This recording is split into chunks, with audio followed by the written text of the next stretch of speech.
কি হয়েছে নেতানিয়াহুর? প্রকাশ্যে না এসে কেন একের পর এক প্রকাশ করছেন এই ভিডিও? এটি আসলে ইসরায়েলি গোয়েন্দা সংস্থা মোসাদের কৌশল।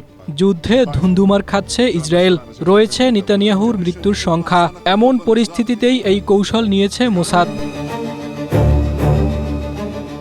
বিশ্লেষকরা বলছেন, ইরানের যা ক্ষতি করার তা ইতিমধ্যেই করা হয়েছে। এখন ইরানকে থামাতে চায় ইসরায়েল। অন্যদিকে নেতানিয়াহুর মৃত্যুর শঙ্কাও রয়েছে। এজন্য কৌশল করছে ইসরায়েল। তারা এমনভাবে এআই ভিডিও প্রচার করছে যেন ইরান বিশ্বাস করে নেতানিয়াহু মারা গেছেন। আত্মতৃপ্তিতে ভুগে যেন যুদ্ধ থামিয়ে দেন। এ যেন নেতানিয়াহুর প্রাণ বাঁচাতেই মৃত্যুর অভিনয়।